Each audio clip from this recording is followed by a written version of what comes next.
Le jour de mes noces, mon propre fils et ma bru ont humilié mon nouvel époux devant une assemblée de 400 personnes. Ils ont affirmé que cet homme n'était pas un beau-père, mais un déchet. La famille de ma belle-fille riait aux éclats, tandis que je sentais le sol se dérober sous mes pieds. Tremblante de rage, je me suis levée et j'ai mis tout le monde à la porte.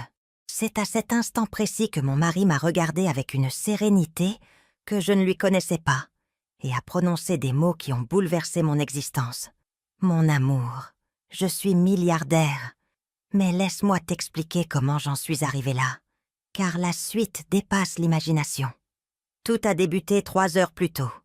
Moi, Solange, à 61 ans, je me trouvais dans la salle de réception la plus somptueuse que j'ai jamais vue.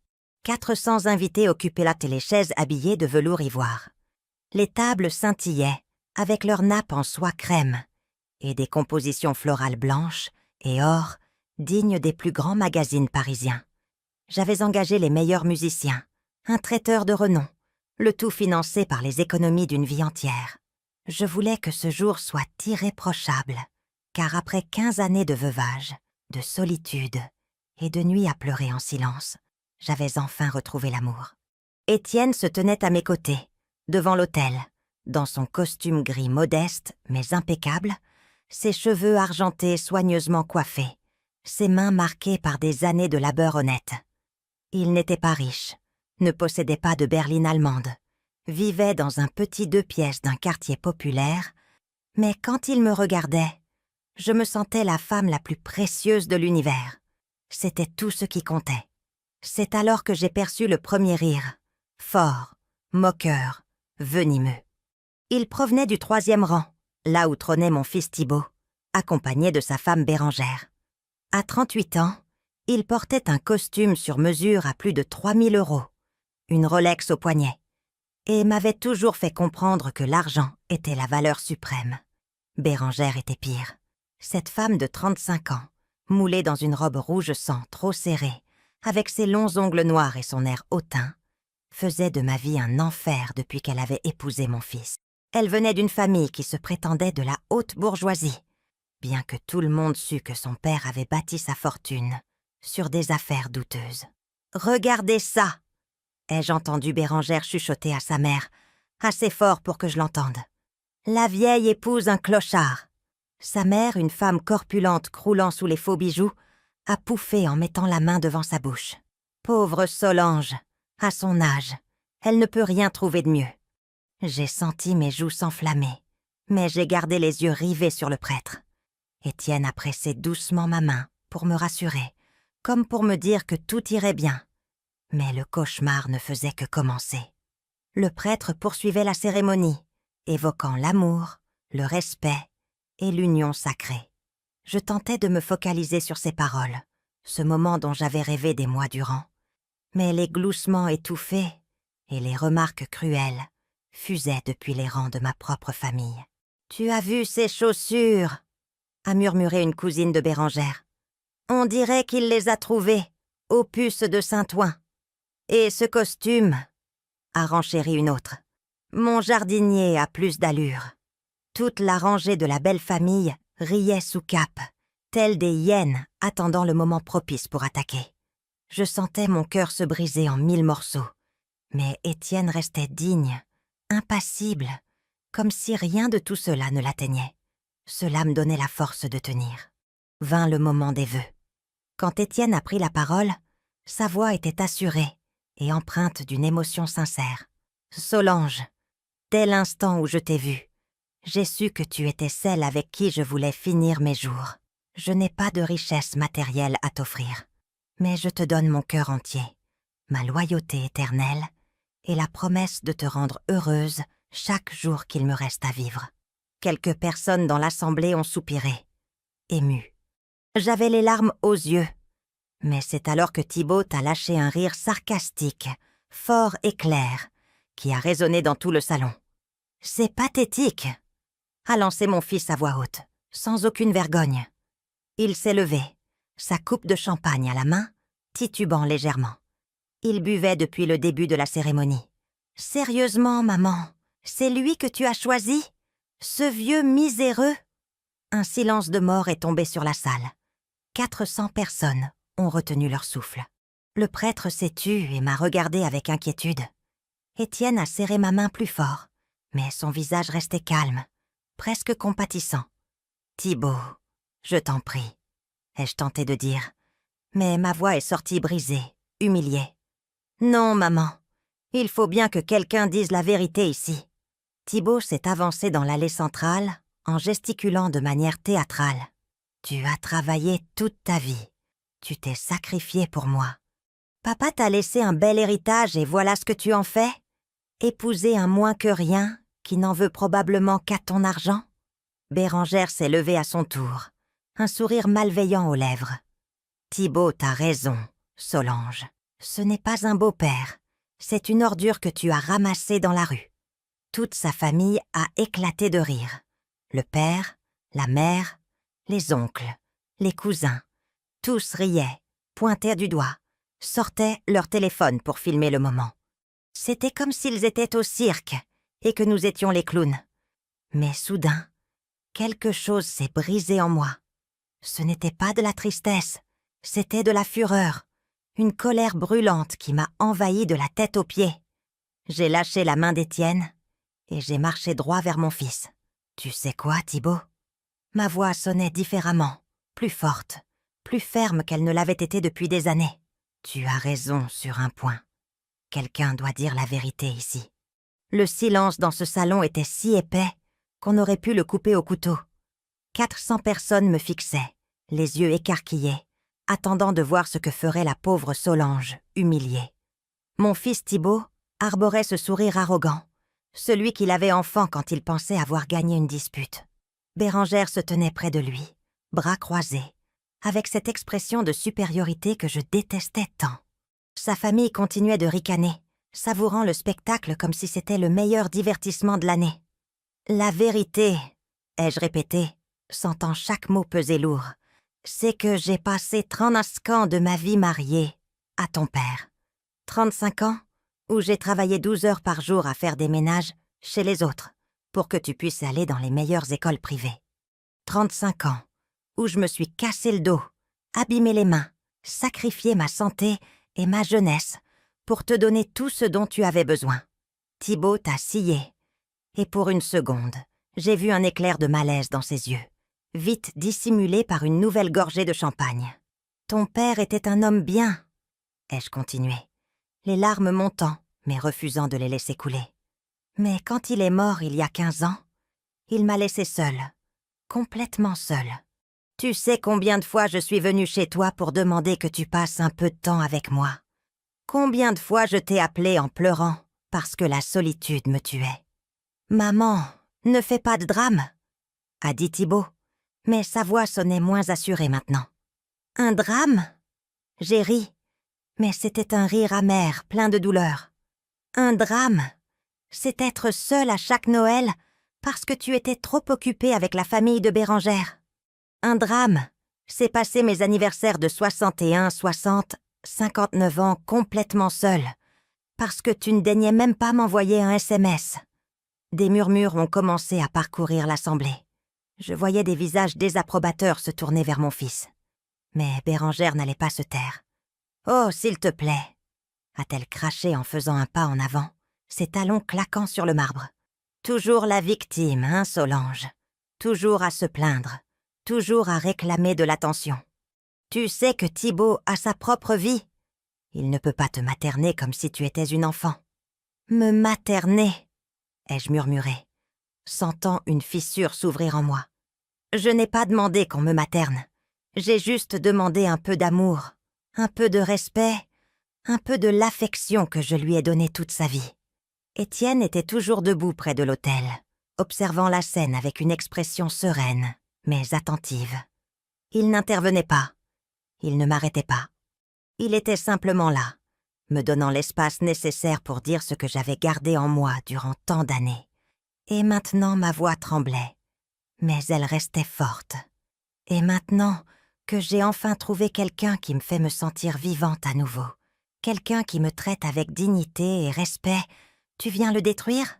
Toi, mon propre fils, tu viens m'humilier devant tout le monde. Parce que ce type est un chasseur de dot, a crié Thibaut, pointant Étienne avec mépris. Regardez-le bien. Il s'habille comme un vagabond. Il vit dans un taudis, n'a probablement même pas de compte en banque. Et je suis censé être heureux que ma mère épouse ça? La famille de Bérengère a applaudi et crié son soutien. « Exactement !» a hurlé le père de Bérengère, un homme ventripotent à la moustache graisseuse qui empestait toujours le tabac froid. « Ce vieux grigou ne veut que le fric de ta mère. C'est évident. Tu devrais remercier Thibaut de se soucier de toi, » a ajouté la mère de Bérengère en agitant ses multiples bracelets dorés de manière ostentatoire. « Il ne fait que protéger ton patrimoine. » Mon patrimoine. Les mots sont sortis de ma bouche comme du venin. Depuis quand tu t'intéresses à mon patrimoine, Thibaut? Depuis quand tu t'intéresses à autre chose qu'à ton propre profit? C'est injuste, a-t-il protesté, mais son visage devenait cramoisi. Ce n'est pas injuste. Laisse-moi te dire ce qui n'est pas juste. Ce n'est pas juste quand j'ai eu besoin de 1 000 € pour une opération il y a 3 ans et que tu m'as dit que tu n'avais pas d'argent, mais que 2 semaines plus tard, tu t'achetais cette Rolex que tu portes. Ce n'est pas juste quand je t'ai demandé de me prêter 5 000 € pour réparer ma toiture et que tu m'as fait signer une reconnaissance de dette avec intérêt comme si j'étais une étrangère. Ce n'est pas juste que chaque fois que j'ai demandé de l'aide, tu m'aies traité comme un fardeau, comme une charge. Les murmures dans le public sont devenus plus forts. Je pouvais voir certaines personnes hocher la tête. D'autres regardaient Thibaut, avec des yeux critiques. Mes amies, les quelques-unes que j'avais invitées, avaient les larmes aux yeux. Chantal, ma meilleure amie depuis 30 ans, pleurait ouvertement. Mais Bérengère n'avait pas fini. Cette femme ne savait jamais quand se taire. « Tu sais ce qui se passe vraiment ici, Solange ?» a-t-elle dit en marchant vers moi avec cette attitude de supériorité qui me faisait bouillir le sang. « Tu es désespérée, tu es vieille, tu es seule, et tu as sauté sur le premier homme qui t'a prêté attention. C'est pathétique, c'est honteux, et franchement, toute ma famille est ici comme témoin de la pire décision que tu aies prise de ta vie. » Toute sa famille a rugi d'approbation. Les cousins, les oncles, même les amis qu'ils avaient amenés, tous riaient, tous se moquaient. Certains filmaient avec leur téléphone, capturant chaque seconde de mon humiliation pour la partager ensuite sur leurs réseaux sociaux. Je pouvais imaginer les titres « Vieille folle épouse un mendiant » ou « Le mariage le plus pathétique de l'année ». J'ai senti que quelque chose en moi basculait définitivement. Ce n'était pas de la tristesse, ce n'était pas de la douleur, c'était de la détermination. Une force que je ne me connaissais pas. Je me suis retournée et j'ai marché vers Étienne, qui se tenait toujours près de l'autel, avec ce calme inexplicable. Je lui ai pris la main et je l'ai regardé dans les yeux. « Es-tu sûre de vouloir m'épouser ?» lui ai-je demandé à voix basse. « Parce que ma famille est un désastre et qu'ils ne méritent clairement pas d'être là. » Étienne a souri. C'était un petit sourire. Mais il y avait quelque chose dedans. Quelque chose que je n'arrivais pas à déchiffrer. « Solange, mon amour, je n'ai jamais été aussi sûre de quelque chose de ma vie. Et tu as raison. Il y a des gens ici qui ne méritent pas d'assister à ce moment. » Je me suis retournée vers les 400 invités. La plupart étaient dans des gens bien, de vrais amis, des collègues, des voisins qui m'appréciaient. Mais il y avait un groupe spécifique qui avait transformé le jour le plus important de ma vie en cauchemar. « Thibaut !» ai-je dit, et ma voix a résonné dans tout le salon, avec une autorité que je n'avais jamais utilisée avec mon fils. « Toi, Bérengère et toute sa famille. Dehors, sortez de mon mariage, sortez de ma vie. » Le silence qui a suivi fut assourdissant. Thibault m'a regardé comme si je l'avais giflé. « Quoi ?» a-t-il bégayé. « Maman, tu ne peux pas être sérieuse. Je n'ai jamais été aussi sérieuse de ma vie. Je veux que vous partiez, maintenant. » Bérengère a lâché un rire hystérique. « Tu nous mets à la porte? Nous, ta propre famille? »« Pas ma famille, » ai-je répondu avec froideur. « Toi et tes parasites, oui.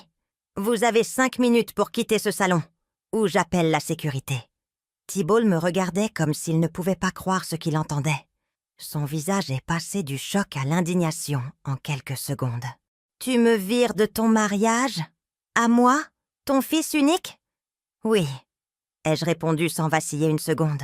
« Je te vire, toi, ta femme, et toute cette famille de vipères que tu as amenée avec toi. » Bérengère a fait un pas en avant, son index pointé vers moi de manière menaçante. Ses ongles noirs ressemblaient à des griffes prêtes à attaquer. « Tu ne peux pas faire ça, vieille stupide. Tu n'as aucun droit. »« J'ai tous les droits du monde. C'est mon mariage. J'ai payé chaque centime de cet événement. J'ai loué ce salon, j'ai payé le repas, les musiciens, et j'ai tout le droit de décider qui reste et qui part. Et vous partez définitivement. » Le père de Bérengère s'est levé de son siège, son ventre dépassant de sa ceinture. « Pour qui tu te prends pour nous parler comme ça? Ma famille a de l'influence dans cette ville. On peut te détruire. Détruisez-moi alors, » ai-je dit, sentant une bravoure que je ne soupçonnais pas.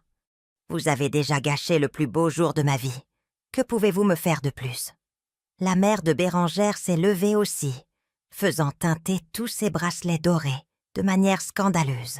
C'est une insulte, un manque de respect total. Nous sommes venus jusqu'ici pour soutenir ce mariage ridicule. Et voilà comment tu nous remercies? Soutenir? J'ai ri avec amertume. Vous appelez ça du soutien? Se moquer de mon mari, le traiter de déchet, l'humilier devant tout le monde? Ce n'est pas du soutien, c'est de la cruauté pure. L'un des cousins de Bérengère, un jeune type avec trop de gel dans les cheveux, a crié depuis sa table. « Ton mari est un déchet, tout le monde le sait. Regardez-le, on dirait un clochard que tu as ramassé dans la rue. » Plusieurs membres de sa famille ont ri et applaudi. Ils appréciaient ça. Ils prenaient vraiment plaisir à me détruire le jour de ma fête. Étienne a finalement pris la parole. Sa voix était calme, presque aimable, mais il y avait un ton de fermeté que je ne lui avais jamais entendu. « Jeune homme, vous ne me connaissez pas, vous ne savez rien de moi, et pourtant, vous vous sentez le droit de m'insulter. Qu'est-ce que cela dit de vous? » Le cousin s'est tu immédiatement, comme si quelque chose dans la voix d'Étienne l'avait désarmé. Mais Thibault n'allait pas abandonner si facilement. Il s'est approché de moi. Son haleine sentait l'alcool, et son visage était rouge de fureur. « Maman, si tu nous chasses maintenant, si tu fais ça, tu ne me reverras plus jamais. Tu ne reverras plus jamais tes petits-enfants. Je te le jure devant Dieu. » Ces mots m'ont frappé comme un coup de poing dans l'estomac. Mes petits-enfants, Léo, 6 ans, et Manon, 4 ans, je les aimais de tout mon cœur. L'idée de ne plus jamais les voir était dévastatrice. Mais alors j'ai regardé Étienne. J'ai regardé cet homme qui m'avait traité avec plus de respect et de dignité en 6 mois de relation que mon propre fils, ces 15 dernières années. Et j'ai su que je devais choisir. Je devais choisir mon propre bonheur pour une fois dans ma vie. « Si c'est ta décision, Thibault !» ai-je dit, la voix se brisant un peu. Mais je ne me suis pas arrêtée. « Alors qu'il en soit ainsi. Je ne vais plus te permettre de me manipuler. Je ne vais plus te permettre de m'utiliser comme ta banque personnelle tout en me traitant comme un déchet quand tu n'as pas besoin de moi. »« Tu es une égoïste !» a crié Bérengère. « Une vieille égoïste qui choisit un étranger plutôt que sa propre famille. »« Ce n'est pas un étranger, » ai-je répondu avec calme. « C'est l'homme que j'aime. Et si vous ne pouvez pas respecter ça, alors vous n'avez pas votre place dans ma vie. » Thibault l'a regardé avec tant de haine qu'il m'a presque fait reculer. « Tu vas le regretter. Quand ce vieux t'aura volé tout ce que tu as, quand il te laissera à la rue sans rien, ne viens pas pleurer à ma porte pour demander de l'aide. »« Ne t'inquiète pas, » ai-je dit, sentant les larmes rouler enfin sur mes joues. « Je ne le ferai pas. » L'atmosphère dans le salon était d'une tension absolue. Les autres invités observaient la scène avec un mélange d'horreur et de fascination. Certains de mes amis semblaient vouloir intervenir, mais restaient figés sans savoir quoi faire. Chantal, ma meilleure amie, s'est finalement levée. C'était une femme de 63 ans, aux cheveux blancs coupés courts et à la personnalité forte que j'avais toujours admirée. « Thibault, Bérengère, si vous avez une once de décence, partez tout de suite et laissez Solange tranquille. Ce que vous faites est cruel et impardonnable. Toi, la ferme, vieille mêle tout, a aboyé Bérengère. Ce n'est pas ton problème. C'est mon problème quand je vois ma meilleure amie se faire maltraiter par sa propre famille, a répondu Chantal avec fermeté. Et honnêtement, après avoir vu comment vous vous comportez, je comprends parfaitement pourquoi Solange préfère épouser Étienne. Il a plus de classe dans son petit doigt que vous tous réunis. Cela a encore plus enragé la famille de Bérengère. Ils ont commencé à crier tous en même temps, créant un chaos absolu. Des insultes volèrent dans les airs. Certaines personnes ont commencé à se lever de leur siège. Le salon, qui une demi-heure plus tôt était un lieu d'élégance et de célébration, ressemblait maintenant à un champ de bataille. « Ça suffit !» ai-je hurlé de toutes mes forces.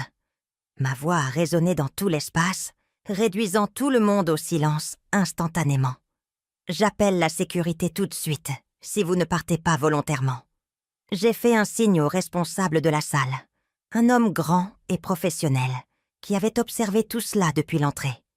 Il a hoché la tête et a commencé à marcher vers nous avec 2 agents de sécurité.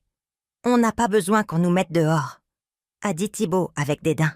« On part de notre propre volonté. Cet endroit pue de toute façon. Et toi ?» Il m'a pointé du doigt. « Tu me dégoûtes. J'espère que tu seras heureuse de ta décision, parce que tu n'auras plus jamais de famille. La vraie famille ne traite pas les gens comme ça, » ai-je répondu. Et j'ai senti Étienne s'approcher de moi et me prendre la main, me donnant de la force. Bérengère a ramassé son sac de créateur, le même que je l'avais aidé à acheter l'année dernière, quand elle m'avait emprunté 3 000 € qu'elle ne m'a jamais rendus. « On se tire d'ici. Ce mariage est une blague de mauvais goût de toute façon. » Un par un, toute la famille de Bérengère a commencé à se lever. Ils étaient une vingtaine au total. Ils ramassaient leurs affaires avec des mouvements exagérés, faisant le plus de bruit possible, s'assurant que leur sortie soit aussi dramatique que leur comportement durant toute la cérémonie. « Ça ne va pas en rester là !» a crié le père de Bérengère en marchant vers la sortie. « Tout le monde en ville saura quel genre de femme tu es. »« Qu'il le sache !» ai-je dit avec un calme qui m'a surprise moi-même. Je me fiche de ce qu'ils pensent désormais. Tandis que la procession de personnes toxiques quittait le salon, certains poussant même des chaises et jetant des serviettes au sol en guise d'acte final de rébellion, le reste des invités demeurait dans un silence absolu. C'était comme si tout le monde retenait son souffle, attendant de voir ce qui se passerait ensuite. Thibault fut le dernier à partir. Il s'est arrêté à la porte, m'a regardé une dernière fois et a dit « Adieu, maman. J'espère que ta nouvelle vie avec ce loser vaut la peine de perdre ton fils unique. » Et il est parti. La porte s'est refermée derrière lui, avec un son final qui a résonné dans mon cœur, comme un claquement définitif. Je suis restée là, debout, au milieu du salon, tremblante. Je venais de mettre mon fils à la porte de mon mariage. Je venais potentiellement de briser ma relation avec lui, pour toujours. Je venais de perdre l'accès à mes petits-enfants, les seules créatures innocentes dans toute cette horrible situation. Les larmes coulaient librement sur mon visage. Mon maquillage était ruiné. Ma robe couleur champagne avait des taches de larmes. Le jour le plus heureux de ma vie s'était transformé en cauchemar absolu. C'est alors que j'ai senti les bras d'Étienne m'entourer. Il m'a serré avec tant de tendresse, tant de force, que pour un instant j'ai senti que tout irait bien. « Je suis tellement désolée, mon amour », ai-je chuchoté contre sa poitrine. « J'ai tout gâché.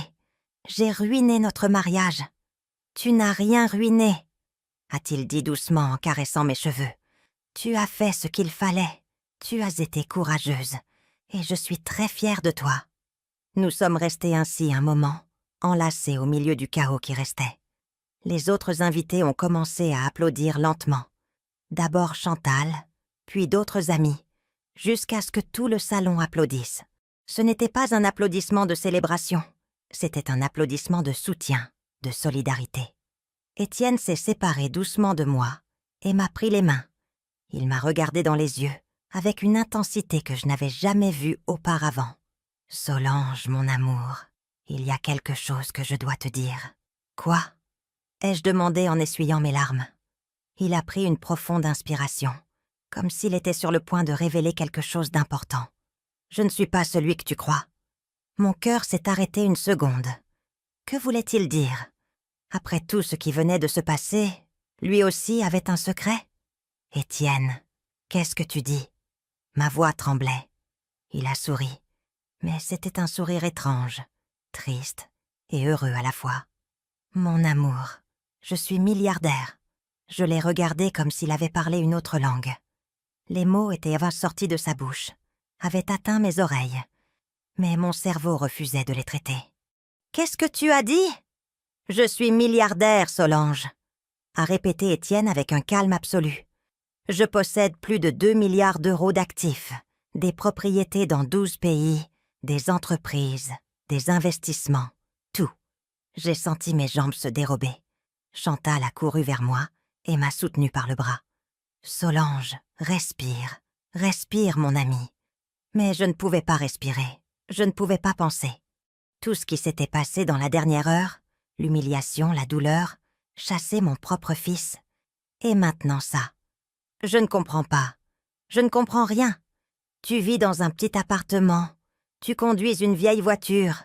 Tes vêtements. Tout est un choix conscient, a dit Étienne. Et sa voix était si douce qu'elle m'a donné envie de pleurer à nouveau. Après la mort de ma première femme il y a 8 ans, après avoir vu comment tous ceux qui m'entouraient ne voulaient que mon argent, j'ai décidé de vivre simplement. Je voulais trouver quelqu'un qui m'aimerait pour qui je suis, pas pour ce que je possède. Le salon était dans un silence complet. Tout le monde écoutait chaque mot avec une attention absolue. C'était plus dramatique que n'importe quel feuilleton télévisé. « C'est pour ça que tu portes ces vêtements, » ai-je murmuré, commençant à comprendre. « C'est pour ça que tu vis là-bas. C'est pour ça que tu ne m'as jamais laissé payer quand on sortait. »« Exactement, » a-t-il acquiescé. « Et j'ai trouvé exactement ce que je cherchais. Je t'ai trouvé, toi, Solange, une femme authentique, au bon cœur, qui m'a traité avec respect et tendresse, même quand elle pensait que je n'avais rien à offrir, à part mon amour. » Les larmes sont revenues dans mes yeux, mais cette fois, elles étaient différentes. Ce n'étaient là pas des larmes de douleur ou d'humiliation. C'étaient des larmes de quelque chose que je ne pouvais pas encore nommer. Pourquoi me le dire maintenant? Pourquoi ici, après tout ça? Étienne a regardé vers la porte par où Thibaut et Bérengère étaient sortis quelques minutes plus tôt. Parce que je voulais que tu vois qui ils sont vraiment. Je voulais que tu vois leur vrai caractère quand ils pensaient que je n'étais rien. Et je voulais que tu prennes ta propre décision à leur sujet avant de savoir la vérité sur moi. Mon Dieu, ai-je chuchoté en portant les mains à mon visage. Mon fils vient d'insulter et d'humilier un milliardaire. Ton fils vient d'insulter et d'humilier l'homme que tu aimes, a corrigé Étienne doucement. L'argent ne devrait rien changer à cela. Il avait raison. Il avait tout à fait raison. Mais mon esprit continuait de tourner, traitant cette information impossible. 2 milliards d'euros. Comment? D'où? Étienne a souri, et pour la première fois j'ai vu une lueur de fierté dans ses yeux. J'ai commencé avec rien, comme toi. J'ai travaillé dans le bâtiment pendant 20 ans. J'ai économisé chaque centime. J'ai investi dans l'immobilier quand personne ne le faisait. J'ai acheté des terrains dont tout le monde disait qu'ils ne valaient rien. J'ai construit un empire brique par brique. Mais quand ma femme, ma bien-aimée Geneviève, est morte d'un cancer, tout cet argent n'a rien signifié. Je n'ai pas pu la sauver. Je n'ai pas pu la faire rester avec moi un jour de plus. Sa voix s'est brisée à la fin, et j'ai vu la douleur sincère dans ses yeux. Cet homme avait souffert, avait aimé et perdu, tout comme moi.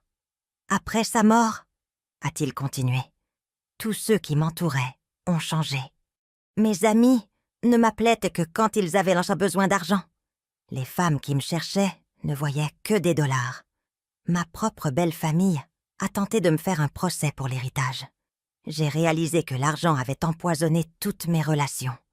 Alors j'ai décidé de disparaître des radars. J'ai gardé mes affaires Mais j'ai changé complètement mon mode de vie. Chantal était toujours à mes côtés à me soutenir.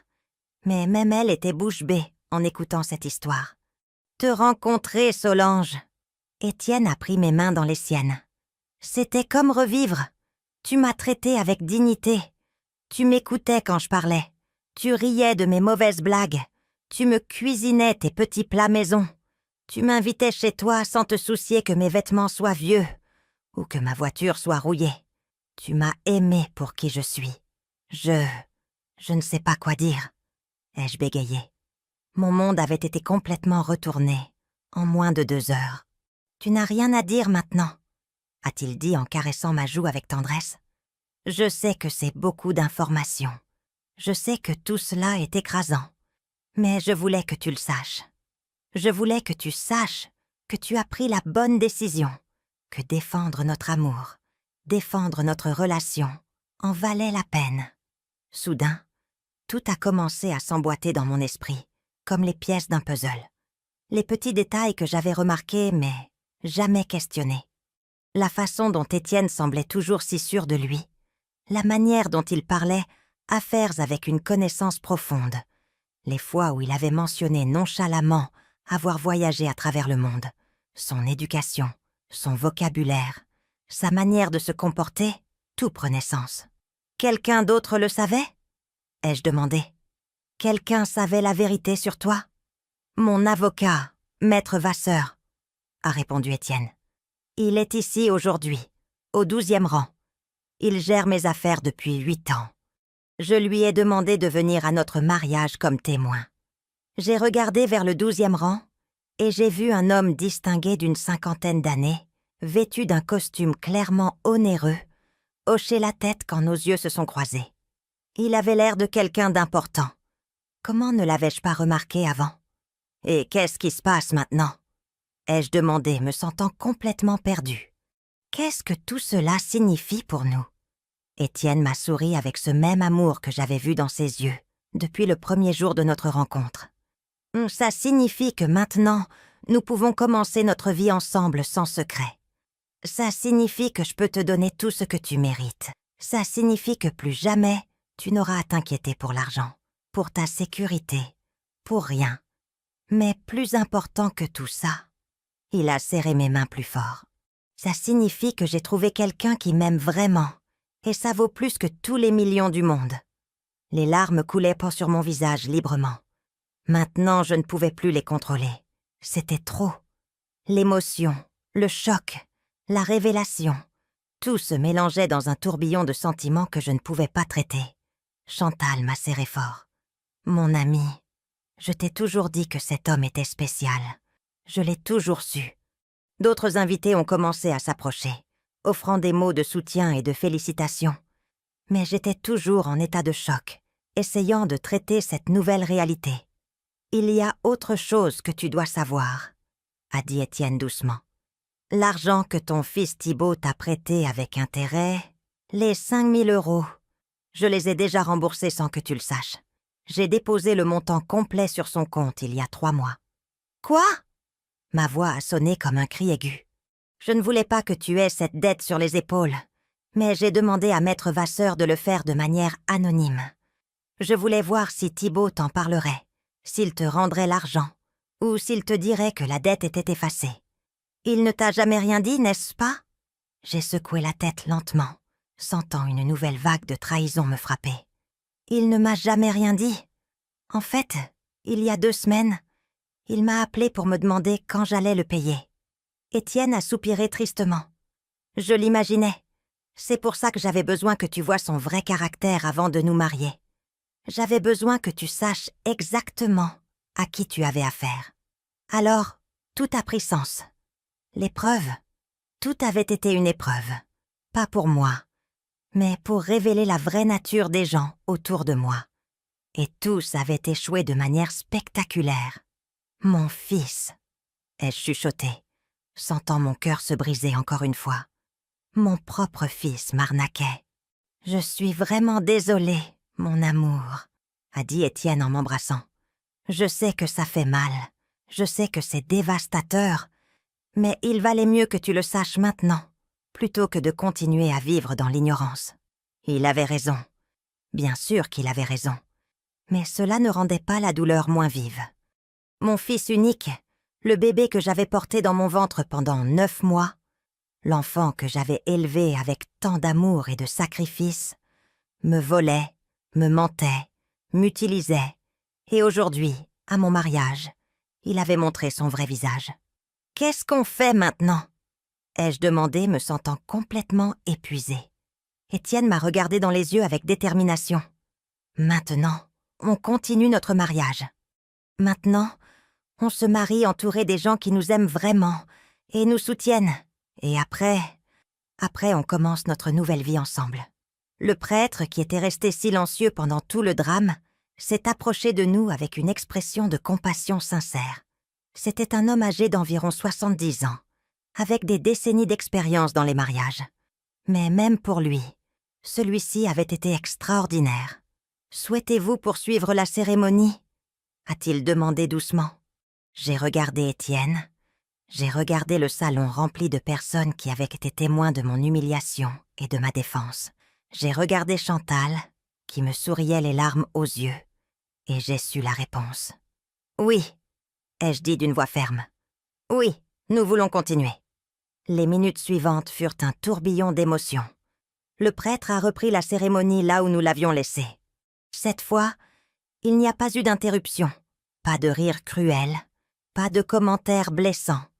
Il n'y avait que de l'amour, du soutien et une énergie complètement différente dans l'air.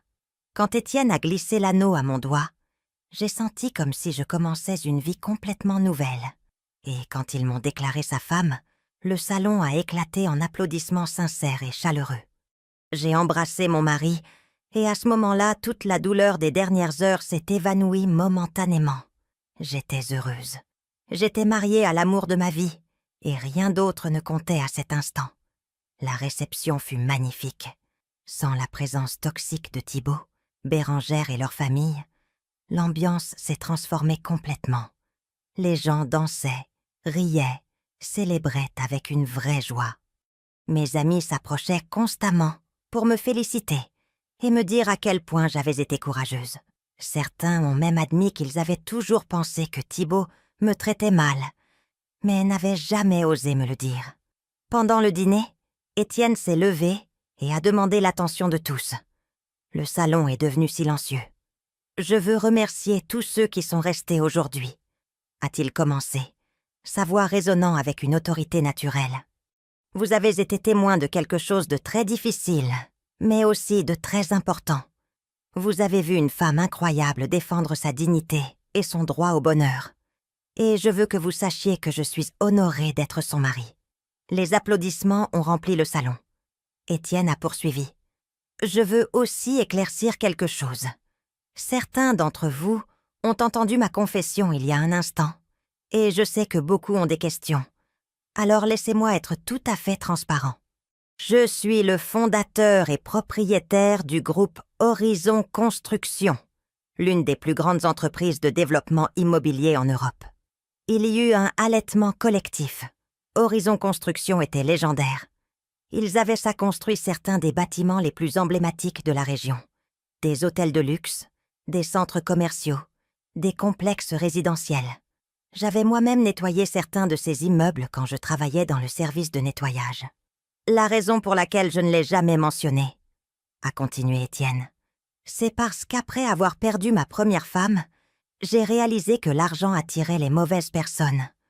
Je voulais trouver le véritable amour, pas l'intérêt, et je l'ai trouvé en Solange. Cette femme m'a aimée quand elle pensait que j'étais un simple retraité ouvrier. Elle m'a donné son cœur sans rien attendre en retour, et ça, mes amis, c'est inestimable. Il m'a pris la main et m'a levé pour que je sois à ses côtés. Alors maintenant, je veux lui promettre devant vous tous que je dédierai le reste de ma vie à la rendre heureuse, à lui donner tout ce qu'elle mérite et à la protéger de quiconque essaierait de lui faire du mal. L'ovation fut assourdissante. Chantal pleurait ouvertement. D'autres amis s'embrassaient, émus. C'était comme si tous partageaient mon bonheur d'une manière profonde et authentique. Mais au milieu de toute cette joie, mon esprit revenait sans cesse à une image. Le visage de Thibaut quand il est sorti du salon. La rage, le mépris, la certitude absolue que je commettais la plus grande erreur de ma vie. Et je me demandais ce qu'il pensait maintenant. Avait-il entendu les rumeurs sur qui était vraiment Étienne? Savait-il déjà qu'il avait insulté et humilié un milliardaire? Comme si Étienne pouvait lire dans mes pensées. Il s'est penché vers moi pendant la danse et a chuchoté.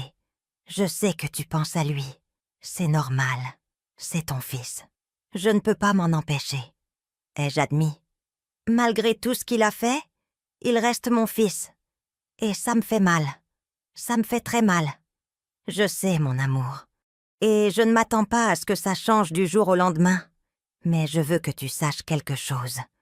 Le fait qu'il soit ton fils ne lui donne pas le droit de te maltraiter.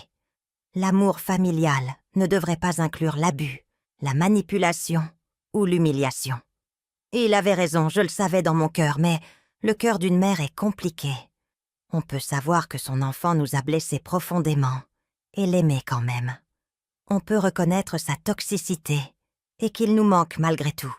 C'est une contradiction douloureuse que seules les mères comprennent complètement. La fête a continué jusqu'aux petites heures de la nuit. Nous avons dansé, mangé du gâteau, trinqué avec du champagne, qui coûtait plus que ce que je gagnais en un mois quand je faisais des ménages. Tout était surréaliste. Ce matin, je m'étais réveillée en tant que Solange, la femme de 61 ans qui avait travaillé dur toute sa vie pour survivre. Maintenant, j'allais me coucher, en tant que Solange, l'épouse d'un milliardaire. Quand finalement nous nous sommes retirés dans la suite nuptiale qu'Étienne avait réservée à l'hôtel le plus luxueux de la ville, je me suis sentie submergée partout. La chambre était plus grande que mon appartement entier. Elle avait des baies vitrées du sol au plafond, avec vue sur toute la ville illuminée. Un lit immense, avec des draps qui coûtaient probablement des milliers d'euros. Une salle de bain en marbre, avec une baignoire qui ressemblait à une petite piscine. « Ça va ?» a demandé Étienne en enlevant sa veste. Je me suis assise au bord du lit, portant toujours ma robe couleur champagne. Honnêtement, je ne sais pas. J'ai l'impression d'être dans un rêve, ou peut-être dans un cauchemar, ou dans les deux en même temps. Étienne s'est assis à côté de moi et m'a pris la main. Je sais que c'est beaucoup à assimiler. Tout a changé en quelques heures. Mais je veux que tu saches quelque chose de très important, Solange. Rien n'a changé entre nous.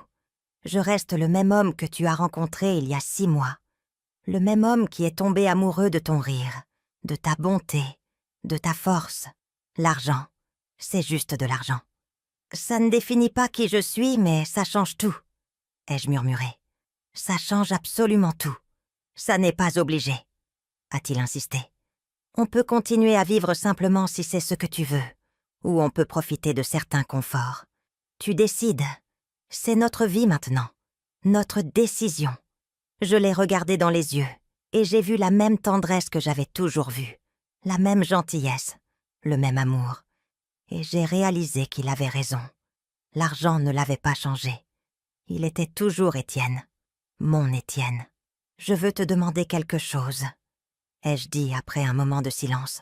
Pourquoi moi, de toutes les femmes que tu aurais pu choisir? Pourquoi as-tu choisi une veuve de 61 ans, avec un fils à problème et une vie compliquée? Étienne a souri, et c'était ce sourire qui faisait fondre mon cœur. Tu te souviens du jour où on s'est rencontrés? J'ai hoché la tête. C'était au marché local. J'achetais des légumes en essayant de trouver les moins chers. Il était dans la même allée, et nos caddies s'étaient heurtés accidentellement. Tu t'es excusé genre 5 fois.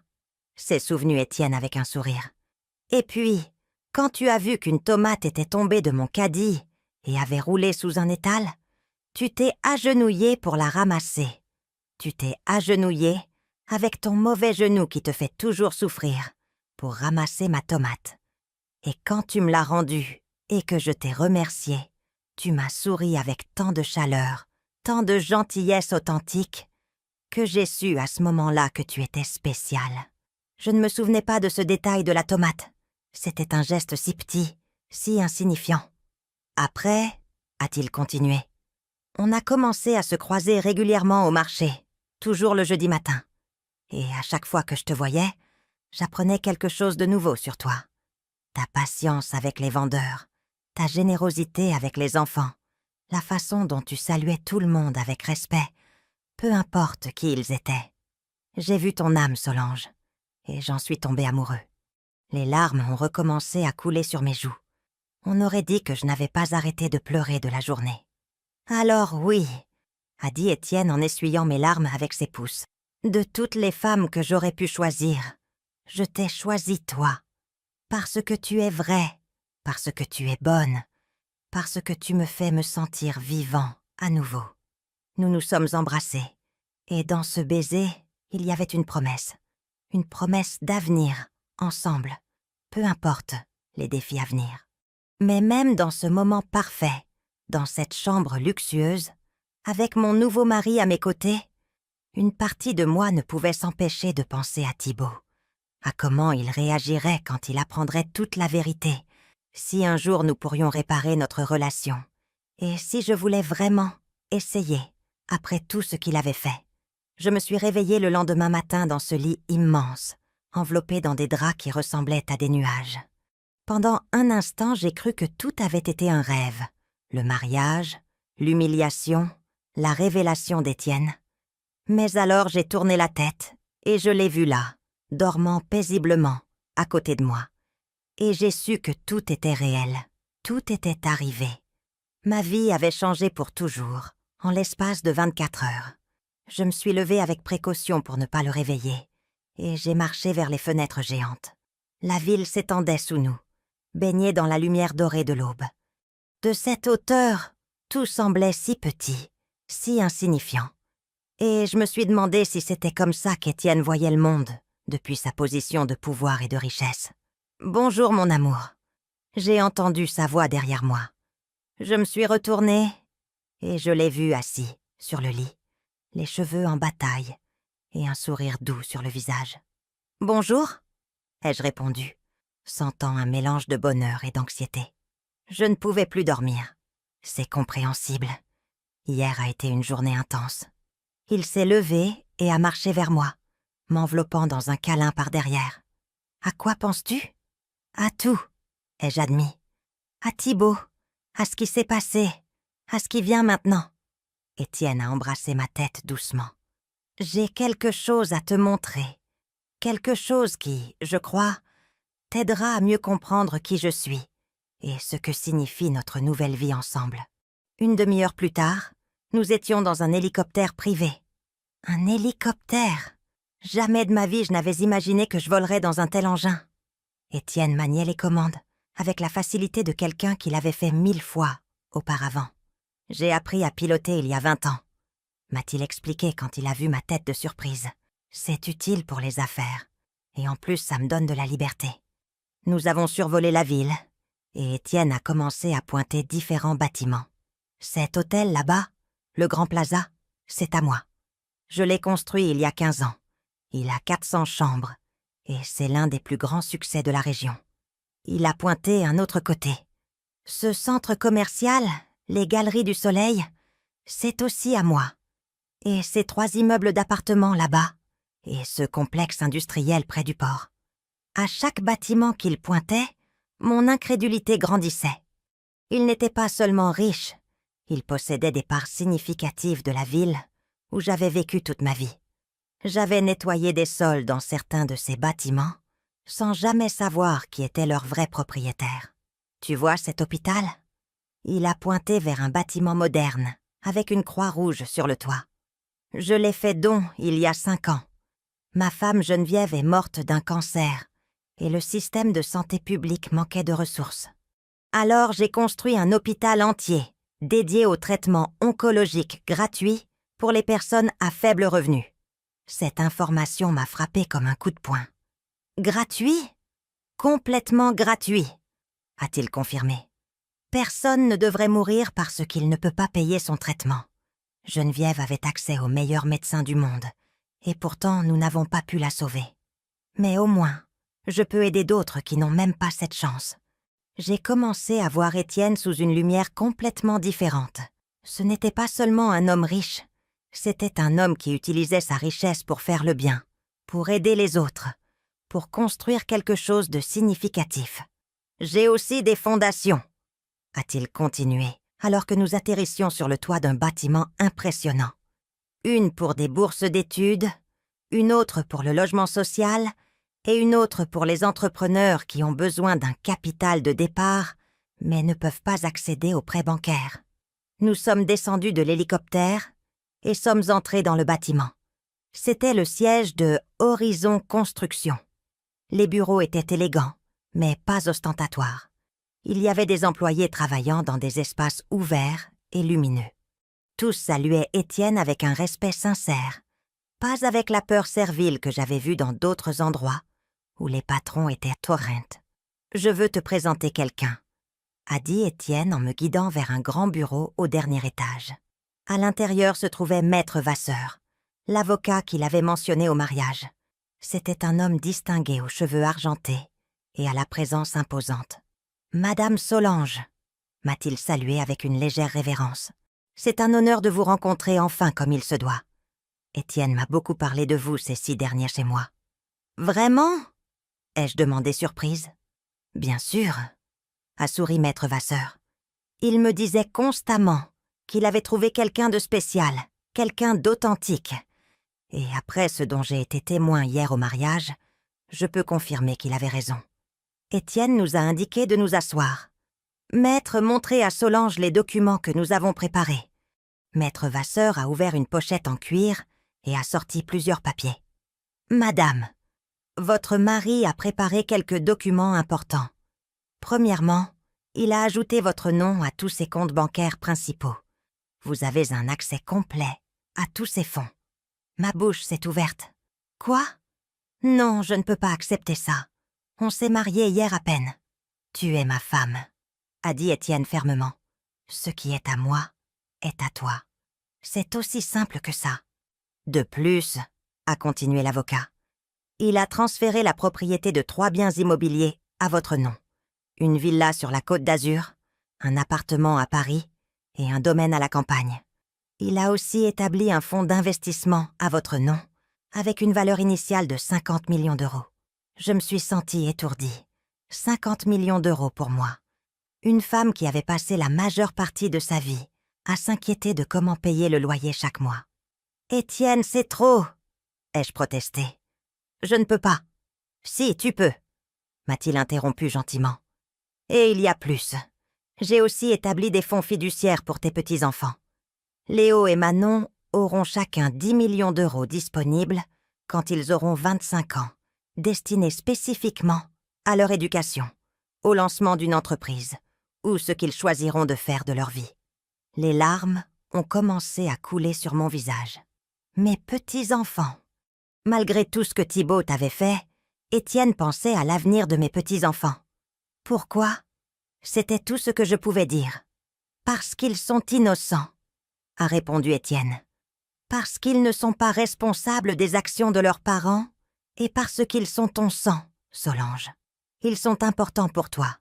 Donc, ils sont importants pour moi. » Maître Vasseur a continué à expliquer plus de détails. Il y avait des assurances vie, des investissements diversifiés, des propriétés commerciales. La quantité d'argent était si astronomique que mon cerveau ne pouvait tout simplement pas la traiter.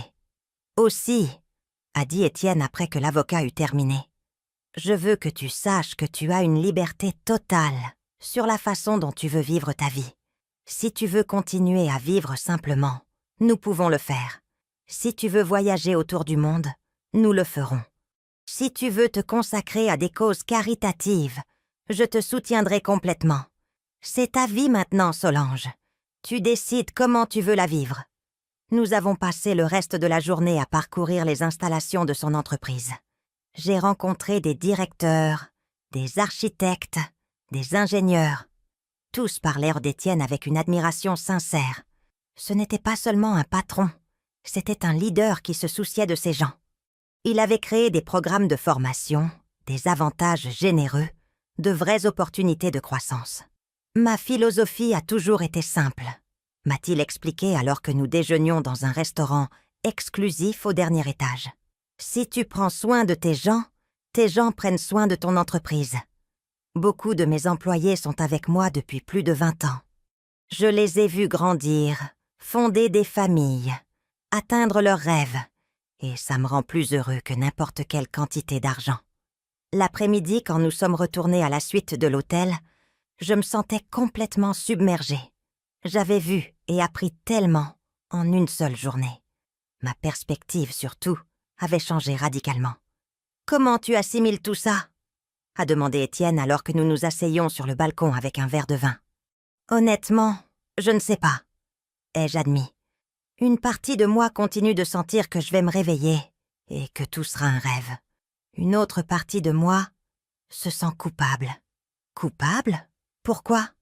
Parce que pendant que je luttais pour survivre en nettoyant des sols dans des immeubles qui étaient à toi, tu avais tout ce pouvoir, toute cette richesse. Ça semble, je ne sais pas, disproportionné. Étienne a hoché la tête pensivement. Je comprends ce sentiment. L'inégalité dans le monde est brutale et injuste. C'est pour ça que je fais ce que je fais. Les fondations, l'hôpital, les logements sociaux. J'essaie d'utiliser mon privilège pour créer des opportunités pour les autres. Mais tu as raison, ce ne sera jamais assez. Je ne pourrai jamais compenser complètement l'injustice du système. « Et Thibaut ?» ai-je demandé finalement, exprimant la question qui avait tourné dans mon esprit toute la journée. « Qu'est-ce qui se passe avec lui ?» Étienne a soupiré. « Maître Vasseur a surveillé la situation. Apparemment, ton fils et Bérengère ont de sérieux problèmes financiers. Ils ont vécu au-dessus de leurs moyens pendant des années. Ils ont des dettes massives. Et maintenant, après ce qui s'est passé hier, certains de leurs partenaires commerciaux prennent leur distance. « Comment tu sais tout ça ?» ai-je demandé surprise. « Parce que j'ai demandé une enquête, » a admis Étienne. Pas pour leur faire du mal, mais pour comprendre la situation complète. Et ce qu'on a découvert est inquiétant. Solange, ton fils est au bord de la faillite personnelle. Il doit de l'argent à beaucoup de gens dangereux. J'ai senti mon estomac se tordre. À quel point la situation est grave ? Très grave. Il doit près de 2 millions d'euros entre les prêts bancaires, les cartes de crédit et des investissements ratés. Et certains de ses créanciers ne sont pas exactement patients ou légaux.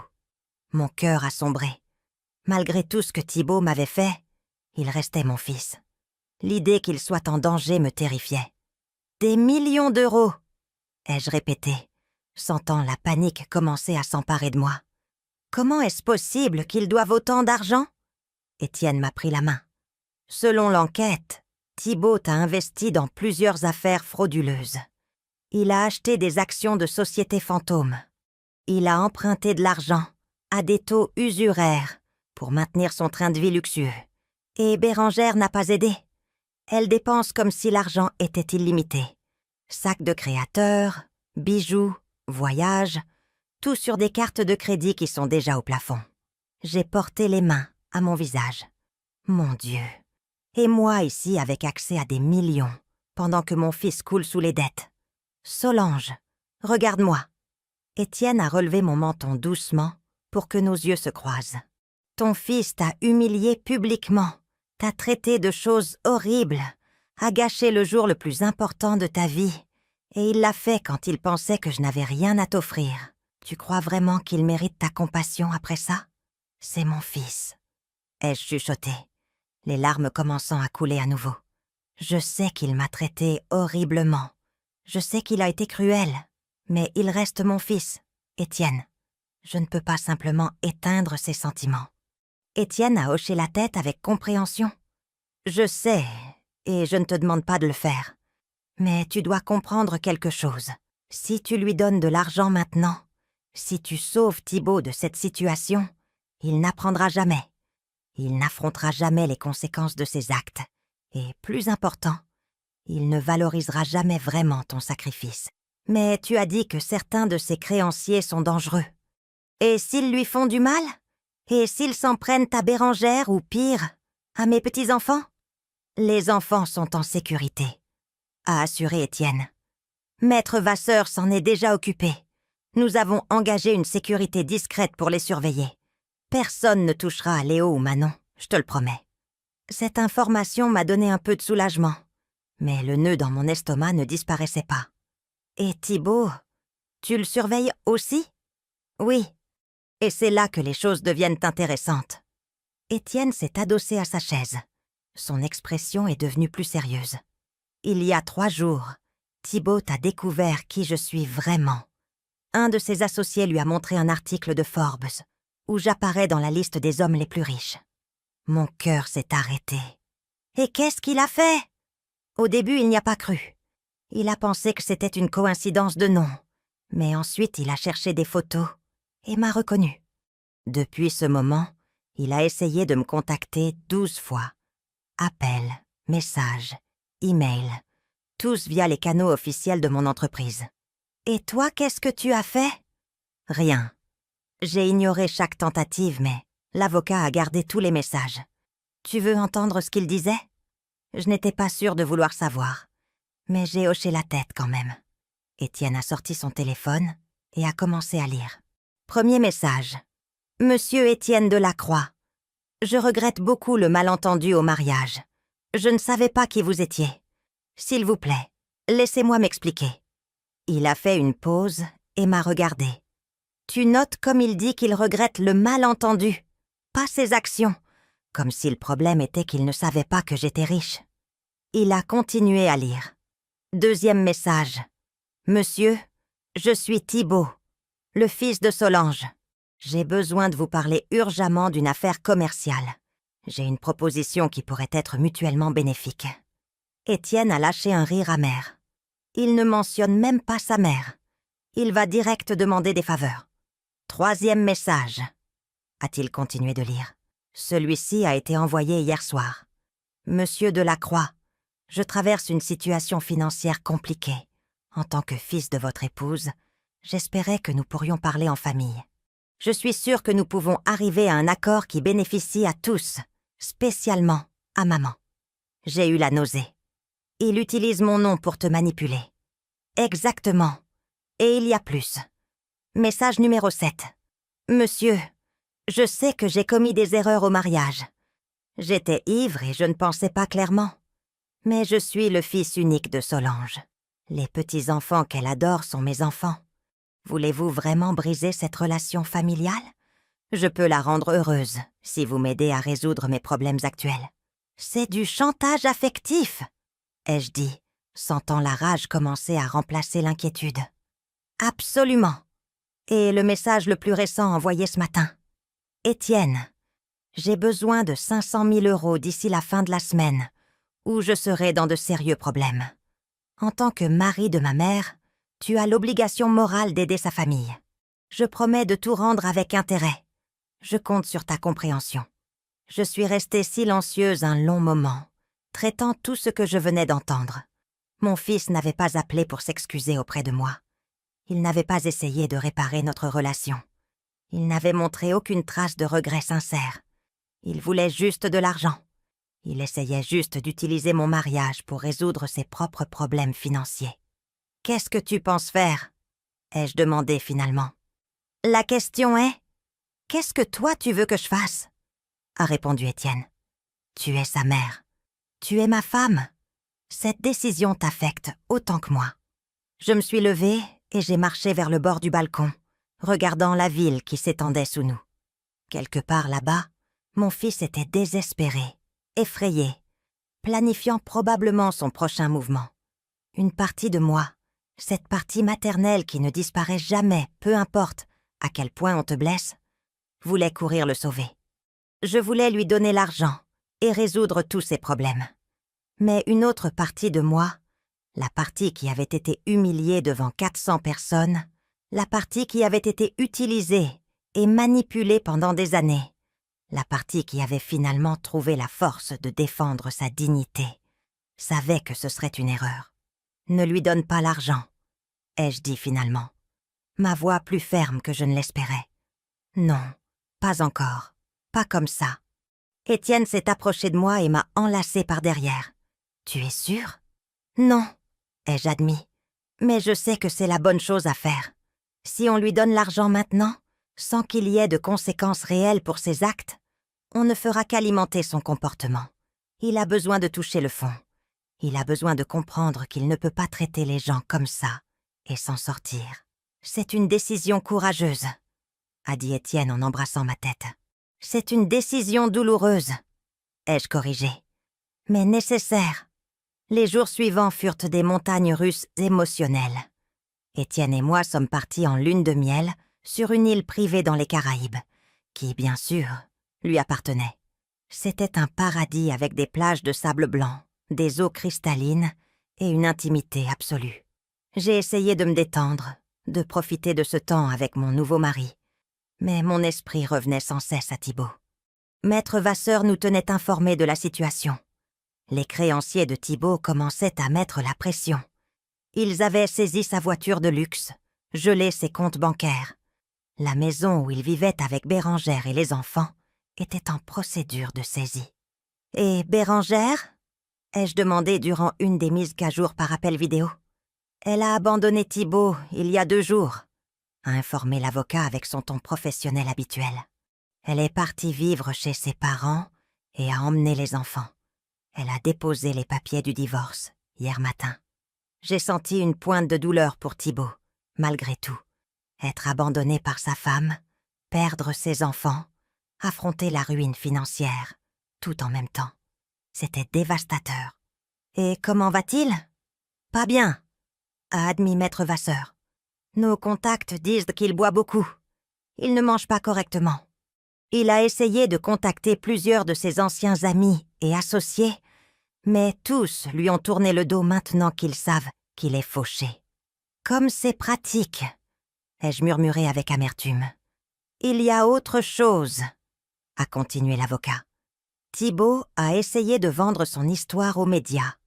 Il a appelé plusieurs journaux et émissions télévisées, en offrant une exclusivité sur comment sa mère s'est mariée avec un milliardaire et l'a abandonné dans son moment de besoin.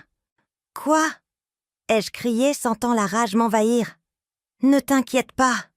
Étienne a pris ma main. « Notre équipe de relations publiques a déjà géré ça. Aucun média respectable ne touchera à cette histoire, surtout après qu'on leur a montré les vidéos du mariage, où ils t'humilient publiquement. »« Il y a des vidéos ?» ai-je demandé surprise. Bien sûr, plusieurs invités ont tout filmé. Et avec ta permission, nous les avons utilisés stratégiquement pour protéger ta réputation. Si Thibaut essaie de te peindre comme la méchante, nous avons des preuves claires de qui a vraiment mal agi. Je me suis assise en silence, absorbant toute cette information. Mon fils était tombé si bas qu'il essayait de me vendre aux médias. Il essayait d'utiliser mon bonheur, ma nouvelle vie, comme un moyen de gagner de l'argent et de se victimiser. Je crois, ai-je dit lentement, que j'ai besoin de le voir. Étienne m'a regardé avec inquiétude. « Tu es sûr que c'est une bonne idée ? » ?»« Non, mais j'ai besoin de le faire. J'ai besoin de le regarder dans les yeux et de lui dire exactement ce que je ressens. J'ai besoin de cette conclusion. » 3 jours plus tard, je me tenais devant un immeuble d'appartements délabré dans une banlieue défavorisée. C'était une zone que je connaissais bien. J'avais vécu dans des endroits similaires pendant des années quand Thibaut était petit. L'odeur d'humidité et de poubelle emplissait l'air. Les murs étaient recouverts de graffitis et les escaliers craquaient dangereusement sous mes pieds, tandis que je montais au 3e étage. Étienne avait insisté pour m'accompagner, mais je lui avais demandé d'attendre dans la voiture avec les gardes du corps, qui faisaient désormais apparemment partie de ma vie. C'était quelque chose que je devais faire seule. J'ai frappé à la porte de l'appartement numéro 32. J'ai entendu des pas traînants de l'autre côté, et puis la porte s'est ouverte lentement. Ce que j'ai vu m'a brisé le cœur malgré tout. Thibaut avait l'air terrible. Il avait une barbe de plusieurs jours, des cernes profonds. Ses vêtements étaient froissés et tachés. L'appartement derrière lui était minuscule et en désordre, avec des bouteilles d'alcool vides éparpillées partout. Ce n'était pas l'homme arrogant et bien habillé qui m'avait humilié à mon mariage. C'était un homme détruit. « Maman !» Sa voix est sortie comme un murmure brisé. Ses yeux se sont remplis de larmes immédiatement. « Maman, tu es venue ?» Je suis venue, ai-je dit, maintenant ma distance sur le seuil de la porte. Je n'allais pas entrer, je n'allais pas lui faciliter les choses. S'il te plaît, entre. Je sais que l'endroit est horrible, mais... A-t-il commencé? Je ne vais pas entrer, Thibaut. Je suis venue te dire certaines choses, et ensuite, je partirai. Son visage s'est décomposé. Maman, s'il te plaît, j'ai besoin de te parler. J'ai besoin de t'expliquer. Tout a été un cauchemar. Bérangère m'a laissée, elle a emmené les enfants. J'ai tout perdu. Et qu'est-ce que tu espérais? Ma voix a sonné plus dur que je ne le voulais. Mais il y avait tant de douleur accumulée que je ne pouvais pas la contenir. Tu espérais qu'après m'avoir humiliée publiquement, avoir traité mon mari de déchet, avoir essayé de ruiner le jour le plus important de ma vie, tout continuerait simplement comme avant? J'étais saoule. A-t-il tenté de s'excuser? Je ne savais pas ce que je disais. Si j'avais su qui était Étienne vraiment... Voilà, je l'ai interrompu, sentant la rage grandir dans ma poitrine. Voilà la vérité. Si tu avais su qu'Étienne était milliardaire, tu m'aurais traité différemment. Si tu avais su qu'il avait de l'argent, tu l'aurais respecté. Mais comme tu pensais qu'il était pauvre, qu'il ne valait rien, tu t'es senti le droit de nous traiter comme des ordures. Non, maman, ce n'est pas ça, a-t-il bégayé. Mais nous savions tous les deux que c'était exactement ça. Si, ça l'est, Thibaut. Et ça me dit tout ce que j'ai besoin de savoir sur qui tu es, vraiment. Tu ne m'aimais pas, moi. Tu ne respectais pas mon bonheur. Seul l'argent t'importait. Seul t'importait comment mon mariage t'affectait, toi. S'il te plaît. Ses larmes coulaient librement maintenant. S'il te plaît, maman. Je suis désolée. Je suis tellement désolée. J'ai commis une erreur terrible. J'étais jaloux. J'avais peur de te perdre. Et j'ai réagi de la pire manière possible. Jaloux? Ai-je répété avec incrédulité. Tu m'as laissé seule pendant 15 ans et tu étais jaloux? Tu as ignoré mes appels, mes supplications pour passer du temps ensemble, et tu étais jaloux? Tu m'as traité comme une banque personnelle, et tu étais jaloux? Tu as raison, a-t-il sangloté. Tu as toute la raison. J'ai été un fils horrible, le pire fils qu'on puisse avoir. Mais je paie pour ça maintenant. Je perds tout. J'ai déjà tout perdu. Et la seule chose qui me reste, c'est toi, maman. Tu es la seule chose qui me reste dans ce monde. Tu m'as perdu aussi, ai-je dit. Et les mots sont sortis avec une douleur profonde qui me traversait la poitrine. Tu m'as perdu le jour où tu as décidé que ton orgueil et ton matérialisme étaient plus importants que ta mère. Non, a-t-il gémi en tombant à genoux. Ne dis pas ça, s'il te plaît. Ne dis pas ça. Je donnerai n'importe quoi pour arranger ça. N'importe quoi. N'importe quoi? Ai-je demandé en croisant les bras. Alors pourquoi tous tes messages à Étienne étaient-ce pour demander de l'argent? Pourquoi pas un seul de ces messages n'était une excuse sincère pour moi? Pourquoi as-tu essayé de vendre notre histoire aux médias? Son visage est devenu pâle. Comment tu sais ça? Je sais tout, Thibaut. Je sais pour tes dettes. Je sais pour les usuriers illégaux. Je sais que Bérangère t'a quitté. Je sais que tu as essayé d'utiliser mon mariage pour te sortir de tes problèmes. Je sais tout. Il est resté silencieux, toujours à genoux sur le sol sale de cet appartement misérable. Je suis désespérée, maman.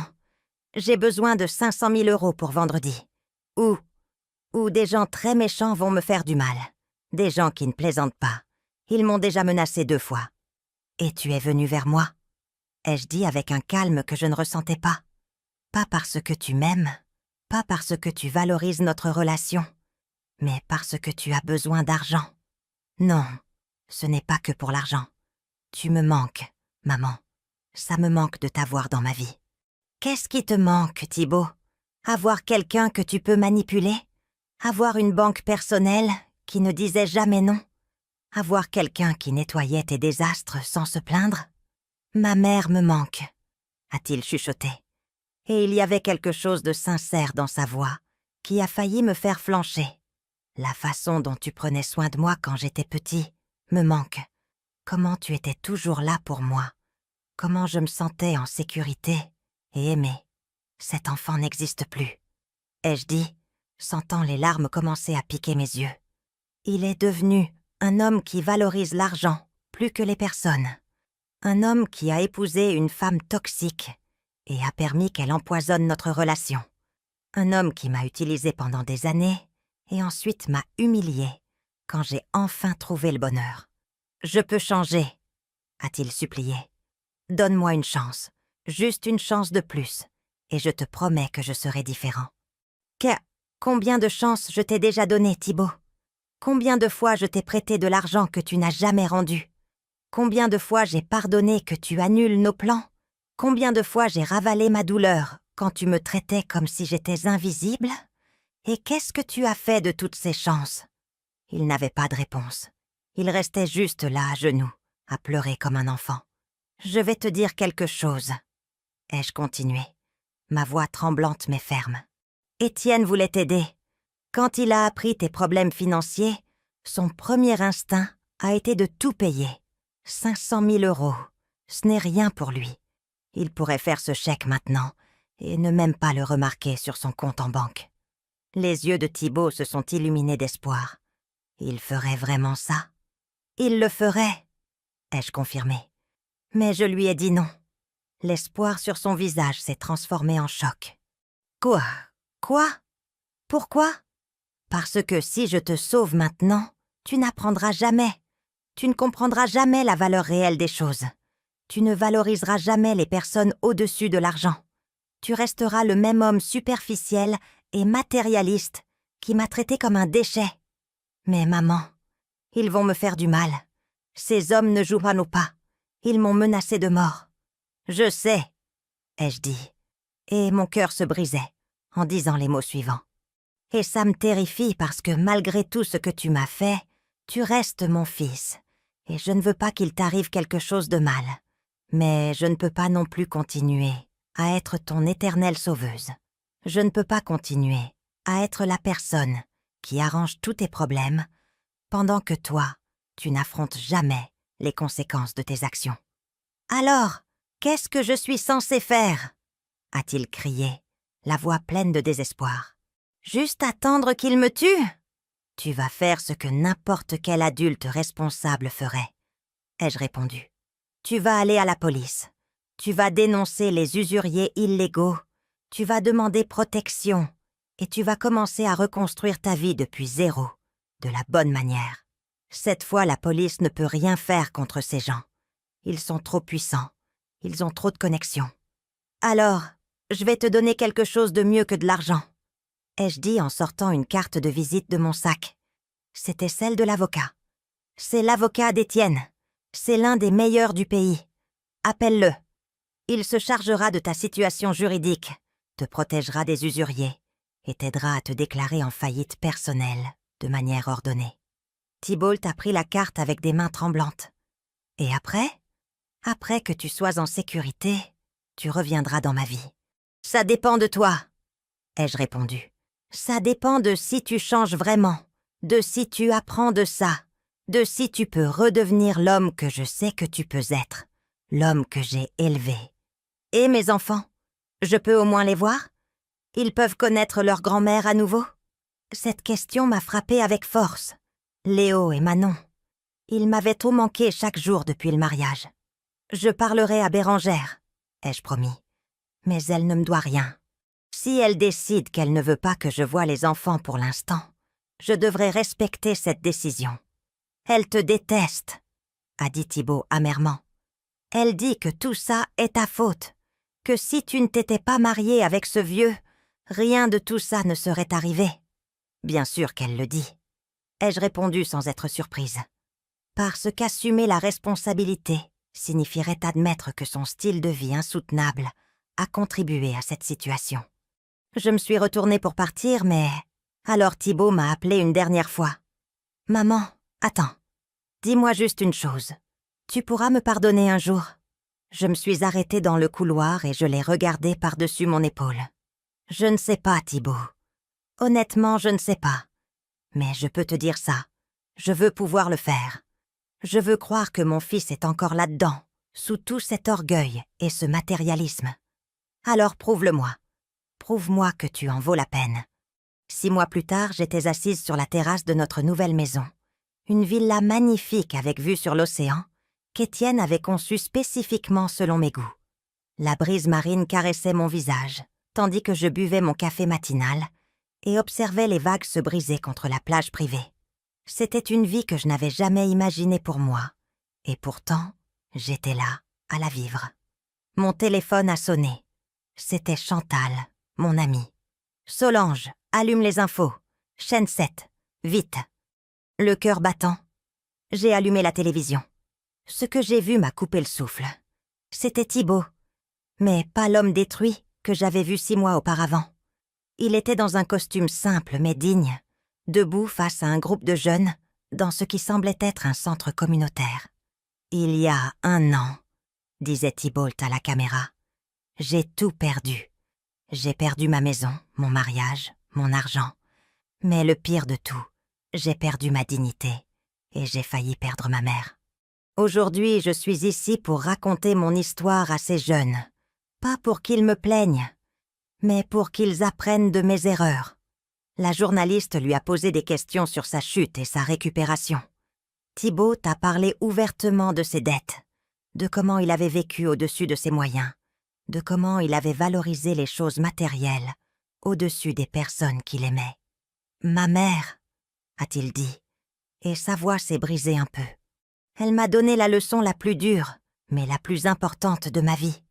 Elle m'a laissé tomber, elle m'a laissé affronter les conséquences de mes actions. Et au début, je l'ai haïe pour ça. Mais maintenant, je comprends que c'était le plus grand acte d'amour qu'elle pouvait me donner. Étienne est apparu derrière moi et a posé une main sur mon épaule. « Ça va, mon amour ?» « Je ne sais pas. » ai-je chuchoté sans pouvoir détacher les yeux de l'écran. Le reportage a continué, montrant comment Thibault avait déclaré faillite avec l'aide de Maître Vasseur, comment il avait trouvé du travail dans une entreprise de construction, commençant tout en bas comme assistant. Ils ont montré son petit appartement, mais propre et rangé. Ils ont montré comment maintenant il donnait des conférences dans les écoles et centres communautaires sur l'éducation financière et les conséquences du matérialisme. « Et votre relation avec votre mère ?» a demandé la journaliste. Thibault a baissé le regard. « On travaille là-dessus doucement. Elle m'a donné son numéro il y a 3 mois et on se parle 1 fois par semaine. Ce sont des conversations difficiles. Il y a beaucoup de douleurs à guérir.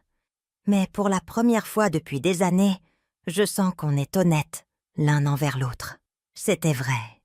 Après qu'il ait appelé l'avocat ce jour-là dans son appartement, les choses avaient commencé à changer graduellement. Maître Vasseur avait géré sa situation juridique brillamment, arrivant à des accords avec les créanciers et protégeant Thibault de toute violence. La faillite avait été humiliante pour lui, mais nécessaire. 2 mois après notre rencontre, Thibault m'avait envoyé une lettre. Pas un SMS, pas un email, mais une lettre manuscrite de 10 pages. Dedans, il détaillait tout son regret, son arrogance, son matérialisme, comment il avait permis à Bérengère d'empoisonner notre relation. Mais le plus important, il s'excusait. Il ne demandait rien, ne mentionnait pas l'argent. Il s'excusait juste profondément et sincèrement. Cette lettre m'avait fait pleurer pendant des heures. Étienne m'avait soutenue pendant que je traitais tous ces sentiments compliqués. Je lui avais donné mon numéro de téléphone 1 semaine après. Notre première conversation avait été maladroite, inconfortable, pleine de longs silences. Mais nous avions continué. Chaque semaine sans faute, nous parlions pendant 30 minutes. « Et ses enfants ?» a continué la journaliste à la télévision. « C'est en cours !» a répondu Thibault. « Bérengère et moi sommes en médiation parentale. C'est quelque chose que j'ai suggéré parce que je veux que mes enfants aient des parents fonctionnels, même si nous ne sommes pas ensemble. Y a-t-il un message que vous voulez donner aux personnes qui traversent des situations similaires ?» Thibault a regardé directement la caméra. « Oui, l'orgueil vous détruira si vous le laissez faire. Le matérialisme vous consumera.